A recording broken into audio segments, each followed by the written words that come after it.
Hey everybody, it's Pascal XD here. So, today the Splatoon 3 Direct dropped at 9 in the morning. So I woke up around 30 minutes beforehand and I was super tired. But I'm gonna go throughout the goods and the bads of this Direct. Alright, now let's get into it. So let's start with the visuals. The visuals are absolutely great. I love how beautiful the desert and the sand of the Splatlands looks. And I love how the characters look as well. All the hairstyles and the customization that you can do as well. They're all great. There's no genders anymore. You can have any hair that you want. It's just restricted to species and eyebrow shape, apparently. But, they didn't really touch upon much customization other than the splat tags and the new lockers. The lockers aren't essentially the apartments that everyone's been wanting lately, but they are, kind of like that. You can customize it, put images in there. I'll get to more of that later. You can put your favorite weapon in there. You can put some subs or whatever in there. And overall, it's a pretty nice customizable area for you to, show your stuff. Other players can see it too, which is pretty cool. But I know just a second ago I went on a tangent about the customization a little bit. I will get to more of that later. But if you look at everything, you could see the jump in quality from Splatoon 2 to 3. Splatoon 2 looks fine, it's great, But then when you look at Splatoon 3, it's all glossy, the lighting is much better, the environments are great, the characters look amazing, it looks like Splatoon 2, but better, if you just think about it, It's like if someone had a 4K HD mod or a RTX mod for Splatoon 2 and they just decided to, put that into the game. But Splatoon 3 is just going to be more than Splatoon 2, despite the visuals saying otherwise. But let's get into the next thing, the customization. I'm not doing it in order, but I just really want to get the customization out of the way because that's one of my favorite parts about Splatoon. So as I mentioned before, the customization, you can have any color you want. Well, not really any color. Sorry, I said the complete wrong thing there. But any hairstyle you want, you can customize your eyebrows. Not in the Direct, but it's been teased that you can customize your pants color, and there are more pants options. There's more gear. The gear shops, of course, they don't have the same characters like they did. Well, of course they wouldn't have the same characters, but they didn't have extremely similar characters. They still have a jellyfish for the shirt shop, which is, kind of, bland, but he looks different. And there is a new general store too, which allows you to buy different stuff for your locker or emotes. And speaking of that, you can change the emote that your Inkling or Octoling does at the end of a battle, which is pretty cool. But here's the bad thing. You can add a dab in there. I don't know if this was a pun. They put it in for a pun, because dab is a type of aquatic life. It's a fish, I think. So they just said, yeah, let's make the players dab. But then they add the Macarena into the game. What's the point of adding these?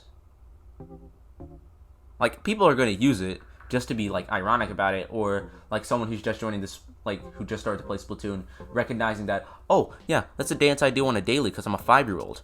But yeah, that's a little strange. But getting off of that, yeah, you can change your emotes, right? I believe I mentioned splat tags earlier. You can give yourself little badges and icons on the end of it, and you can also have there's a special ID for you too. You can change the design on it. You can give yourself a special name for yourself, like in Animal Crossing, how you can have professional chef or something in Animal Crossing, for your passport. But this is for Splatoon. Speaking of stuff like that, your username, you can change your username. It's not linked to your Nintendo account anymore. That wasn't in the Direct. It was on the website. But I know I'm straying completely off of the Direct a little bit, but I just really love these customization options in the game. I'm pretty sure that's it that I can recall for customization, because, I've only watched the Direct once, and I'm not rewatching it for this video because it's literally 30 minutes long. But let's stray away from the... Oh, shoot, lightning. Let's stray away from the customization now, and let's go into the general gameplay. Now, the gameplay is basically the same exact thing as Splatoon 2, which kind of worried me. The new things that were added, of course, were new weapons, like the Stringer, which you've seen in previous trailers, and the newly revealed Splatana. It's a sword. You literally got a sword in Splatoon now. Pretty cool. It specializes in close-range combat, but despite this, it still has a long-range attack. I feel like it's going to be absolutely doo-doo at painting, and it would be probably better for ranked modes, just to get in really close with your opponents. And speaking of ranked modes, it's not called Ranked Battle anymore, it's called Anarchy Battle, because the entire theme of this is supposed to be chaos. Anarchy Battles work exactly the same as Ranked Battles in Splatoon 2, and when I mean exactly the same, I mean exactly the same. They have the same modes. Rainmaker, Splat Zones, Tower Control, and Clam Blitz. I'm not a big fan of Clam Blitz, so I was really sad when they had the same exact ones. But, you know, not to taint the formula or anything. So, the content, they talked about also having future content as free DLC, and I'm really hoping they add completely new modes for free DLC, because that would help tremendously. But back to the gameplay. Right. Just similarly to Ninjala, they added a waiting room that you can sit around in during matches. That you can, like, go in there to test your weapons, or while you're waiting for a match to start, as I said earlier. You know, you can test your skills and see how good you are with different weapons, you know? And a cool thing is you can see things called ghosts, which they call them. They're like a hologram of other players. If they're in the lobby with you and you're also in the training room, you can see them and see what they're doing. They can also appear while you're just standing there as recruitment. Like, they can say, oh, hey, we're sitting here and we're waiting for you to join. We need someone to join. You're on our friends list. You might want to join. So you can do that. Also, speaking of the training room, it looks a lot better. Really good. It looks really good. Nothing like the ones from Splatoon 1 and 2. Yeah, that's kind of it for, like, Turf War gameplay. Turf War's the same thing. There's a few new moves I forgot to mention, like, 2 seconds ago. The Squid Dash, I believe? Squid Surge, yeah. Squid Surge is, like, basically a boost, which allows you to swim up walls faster. And the Squid Roll, which you've seen in other trailers. Speaking of the Squid Surge, new gear abilities. I know I just said speaking of Squid Surge and then jumped directly to gear abilities, but there are 2 new ones and 2 of them have disappeared. One of them is Viscosity? No, that's a thickness. Not Viscosity, like Veracity, Squid Surge Veracity, which allows your Squid Surge to go higher and faster. And Bomb and Sub Defense Up, which basically gives you more defense from sub damage. Like, it even lessens the effect of Toxic Mist. Those were on the website, except for the Vitacity, whatever, that thing. That was in the Direct. So, yeah, the subs are there. Gear abilities still exist. They still exist, but, yeah, you can get chunks still. I don't know how you get chunks. Chunks are probably, like, still stupid rare, but, yeah, you get chunks. You can still replace the gear abilities. You can replace the subs on gears. You can also replace the main, but that costs like 45 chunks now. I really hope they're easier to get, because these things look very expensive. And merch. Yeah, merch is still here. I thought there would be a new dude for this, but nope. Merch. But he's older now, and he looks cooler. He was 5, and now he's a teenager. So, we're still in the gameplay section, but let's stray away from the normal modes, and let's get into Salmon Run, the next wave, which got tons upon tons of new content in this Direct. Now, Salmon Run, the next wave, is Salmon Run. It's literally Salmon Run from Splatoon 2, just with new stuff. For example, 2 new Salmonoid types, or boss Salmonids, were spontaneously added.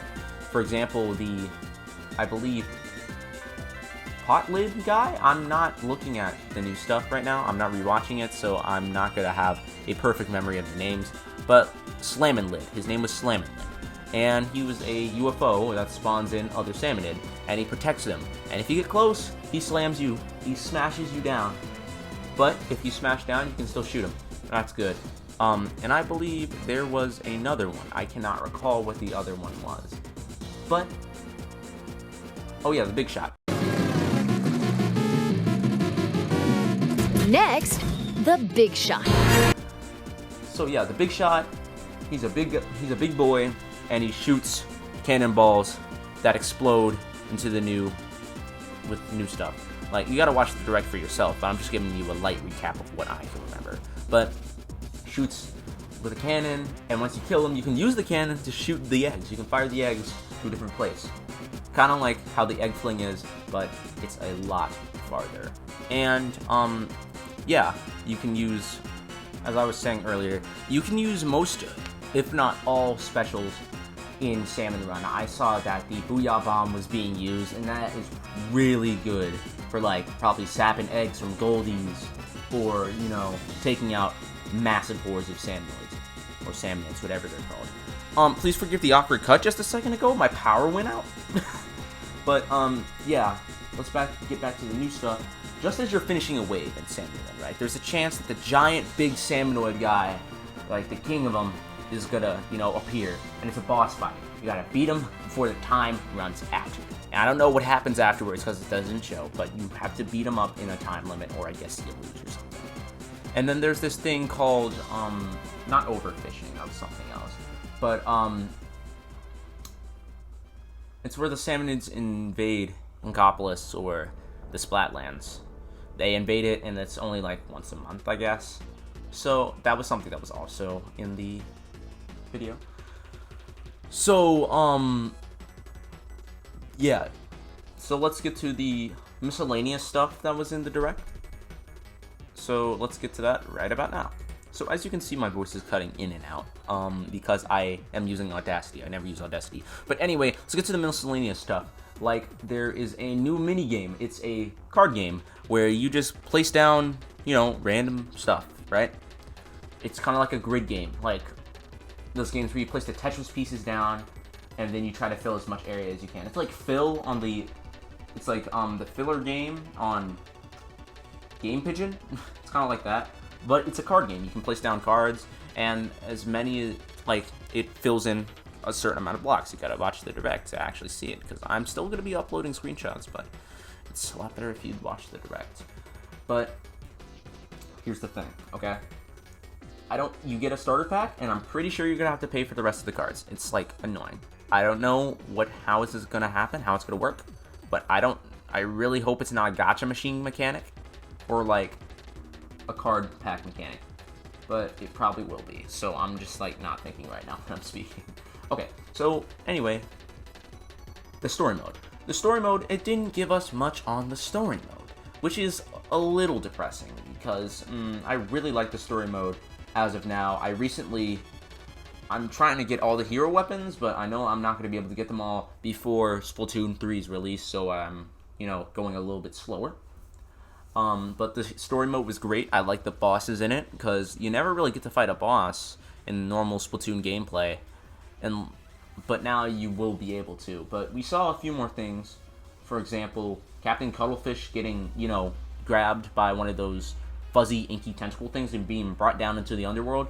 That was towards the end of it. A few more stages. The fact that the story mode is actually going to be teaching you how to use the weapons. So if you're new to the game, you just, you know, open up the story mode, experience the story before you get into the battles, but everyone's going to be over-leveled by the time you get done with the story mode. Unless you're some sort of god gamer like Beard Bear, who decides to, you know, just complete the game and uploads it to YouTube, and it gets sent to my recommendations, and I am spoiled if the final boss is Splatoon 3, but we don't talk about that. The story mode looks good.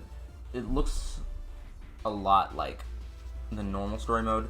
I don't recall seeing DJ Octavio, but he might have been there. So yeah, that was one thing. The shoal still exists. You can still play local. You can make a match with just your friends. You can choose a match. It was kind of like the cute thing that I talked about earlier. Let me see. Let me think. All right. I think that's all the new content. That's all the new content I can recall. But let's do a jump cut to what happened towards the end of the direct. The new idols. I have to look up their names because I forget, but I think, let me just look them up real quick. I am actively looking them up.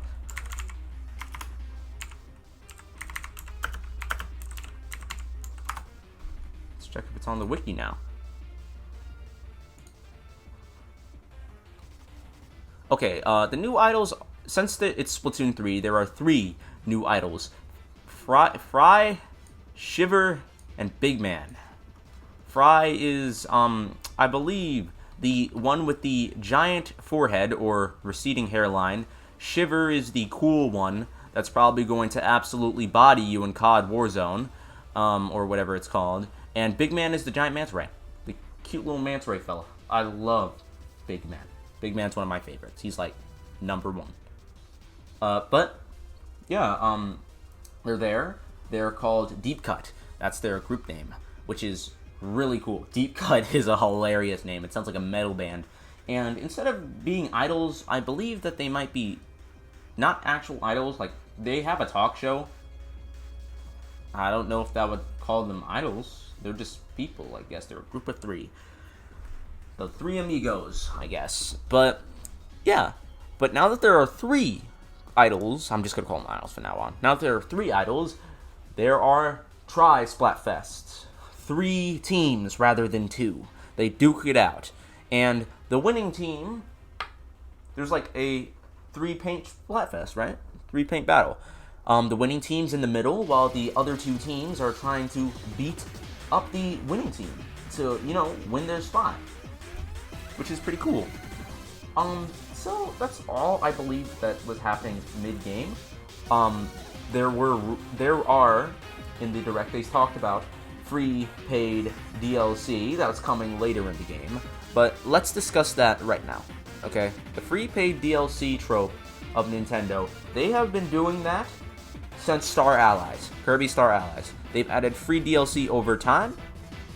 People have been complaining about that, so am I. I'm going to be doing that too. I know it's not a unique opinion, but it's an opinion that needs to be heard. Nintendo, you got to stop doing that. I understand you did it with Splatoon, but like, you did that as a surprise. Okay? Right? I know it's kind of in the Splatoon formula, but now that you've done it with so many other games, it kind of makes it seem not that unique. Like before, it was like, oh yeah, the Squid Research Lab discovered this new weapon, or Sheldon invented this thing, but now it's just like, oh, I'm getting new golf courses next week. Cool. And like, it's not that cool anymore. That, you're just saying, oh, I'm getting new weapons next week. I'm kind of hyped for these new weapons. It wouldn't be that hype if like every other game before that literally did the same thing Splatoon's doing. But it's not my place to, argue. I'm just like some YouTuber with like 114 subscribers or something. Don't think I'll even be heard. But despite all that, the free DLC talked about new stages, new weapons, which are of course mandatory for Splatoon 3 editions, and the silhouette of Pearl and Marina was also in that splash pad. Surprising. You haven't seen them in this game, in this trailer, or anything. You've only known that they formed a new group with a bunch of other people. There's 4 of them now. They're not a duo anymore, I think. I don't have Twitter, so I don't really know about these things. I watch YouTube, them talking about it. But they might have significance in a future installment of like the DLC. Maybe there's going to be a completely new paid DLC that has all the idols talking to each other or something. Maybe a new species? Probably not. They already pushed the limits with Octolings, but who knows? But I was just getting into speculation territory a second ago. The Splatoon 3 Direct was really good, despite some of the absolutely doo-doo butt things that they decided to do, like a DLC. Well, it's kind of the Splatoon thing, but not adding new ranked modes and stuff. But everything besides those were absolutely magnificent. I already pre-ordered Splatoon 3. I'm picking that thing up as soon as its release date, and I'm posting a video about it. You already know. But here's the thing, right? I already pre-ordered it, so I can't really take anything back. Man, I keep fidgeting with stuff. I know you can hear it, but I can't take anything back. But I can still try it before I, actually get the game. Because I believe there is going to be a Splatfest try before you buy thing. And I'm going to pre-order that as soon as I possibly can. So the Worldwide Splatfest premiere is basically going to be our test fire. We can finally see how Splatoon 3 is going to play. I know I was silent for like 20 seconds there, but bear with me. But I forget when that's coming out. Just check your Switch, look for Splatoon 3, and then you can either see that and the, Splatfest World premiere. And that's kind of all I have to say. I'm just remembering a thing now, right? There are new subs. Not subs. There are new specials. There is the Shark Rider thingy, which allows you to drive a dolphin or a shark motorcycle and slide right into battle and explode. There's also the Wave Maker, or whatever it's called. It's a ball that bounces up and down, and it makes waves, damaging the opponents and telling you where they are. And that's kind of it. So, that's kind of all that the Direct had to offer. The reveal of the new idols was amazing. The music was absolutely fire, if you didn't hear the track. But the music was amazing. The gameplay was great. I am looking forward to obtaining Splatoon 3 on the release day, and I'm looking forward to playing the test fire when I get it. I'm going to be probably streaming the test fire with a few friends if my friends want to stream the test fire. But that's kind of it for today's episode. I know I haven't uploaded in a while, and you didn't expect me to upload Splatoon 3 content. I think you did, though, but I don't care. I know this sounds like absolute garbage because I'm recording on Audacity. This video might be bad, so don't get mad at me. But, yeah, I hope you guys have an absolutely magnificent rest of your day, and Godspeed to Splatoon 3's release, and I hope everything isn't terrible. Alright guys, I will see you all whenever I upload again. I don't know when, but I know I'm going to upload again. So I'll see you guys then.